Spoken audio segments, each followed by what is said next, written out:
What I want to talk a little bit about as we kind of close our session today is these less conventional approaches to fear and managing fear. So the first one is, it kind of centers around that whole notion of goal.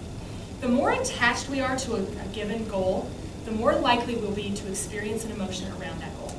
So if we can actually get to a place where we're a little bit more unattached to the outcome, then we can be much more effective in managing our emotional experience. So if I have the solution in mind, this is the way it needs to be, and we're going to do it come hell or high water, if that doesn't happen, I'm more likely to be angry, fearful, vengeful, resentful, all of those other things. If I'm unattached, if I'm just, you know what, as long as it occurs within this box, y'all figure out the best way to do it and we're good, whatever you come up with is going to be much more acceptable to me. It's going to be much more okay. So being unattached to the outcome is a really great strategy to navigate our own negative emotional experience. The second one links to that, and that's around this notion of trusting and surrendering.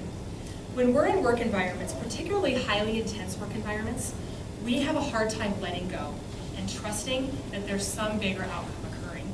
And I'll use just a quick personal example. I was working with an organization, and we originally came in thinking that this was a simple issue. Actually, it sounds like an issue here too. We originally came into this situation thinking it was a simple issue, and that it was going to be this quick wham-bam process. What turned out to be the case is that it was much more complex, and it involved a lot more players and perspectives, and so we had to shift it. If I would have been attached to the outcome of wham-bam, just drive a solution through, we would have been in a much more difficult position than actually trusting and surrendering that whatever happened was exactly what needed to happen for the outcome to be as it was. So being a little bit unattached to the outcome and trusting and surrendering can be helpful. I love the third one. In coaching, and there's a really great book for, it's actually designed for coaches, but I love it for leaders. It's called Coactive Coaching. And it really teaches coaching skills. And as leaders, we need to have coaching skills. That's what actually strengthens us in our leadership roles. But the philosophy of coaches, and executive coaches, leadership coaches, life coaches, is that people are capable, resourceful, and whole. So I come to interactions with you under the impression that you're not broken, you don't need to be fixed, you are capable, resourceful, and whole.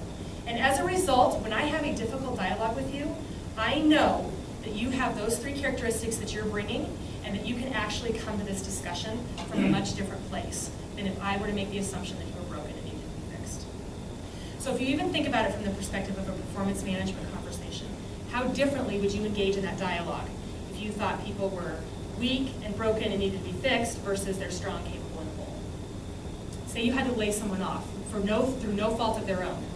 If we know and believe in our hearts that they're going to be okay, that they're going to manage, that they're going to have the support that they need to be okay, that conversation goes much differently than if we're in the perspective of this is going to break them, they're going to just fall apart, they're going to be destroyed. So how do we hold this perspective that for the most part, people are resourceful people? Talking. We don't give ourselves very much time to talk and dialogue. So as we think about fear and reducing fear in our workplaces and in our units, how do we just open up a little bit of time for some conversation in our staff meetings, in our team meetings, amongst each other and our peers? We talked a little bit about the self-awareness, and with self-awareness comes this need to be honest and vulnerable with ourselves. We have to support one another in our teams. The more support we have, the less likely we are to experience the fear. We have to be present. This can be a very difficult situation because there's so much going on. We're so busy and we're pulled in so many different directions that to actually be present for the discussions that we're in and the places that we're in can be challenging. So I would encourage you to just be present. Because when we're present, we can actually just, kind of let the stories go. We can let the distractions go. We can minimize all of those other pieces. And then the last one is really exploring your options. So how do we actually expand the box? In fear, we're collapsing. So one of our biggest strategies is to expand the box, expand the possibilities. The way this book came to light for me was, it's been on my radar screen since I got my dissertation, so 3 years. It's been percolating. I had an experience of fear that dropped me to my knees. And in that moment, and part of my need to expand my box, came the publication of this book. Within a week of that experience, I had a contract for the book with the publisher. I had the book written within 3 months. Just a lot of movement when we can actually take that experience of fear and expand the box and not allow it to contract us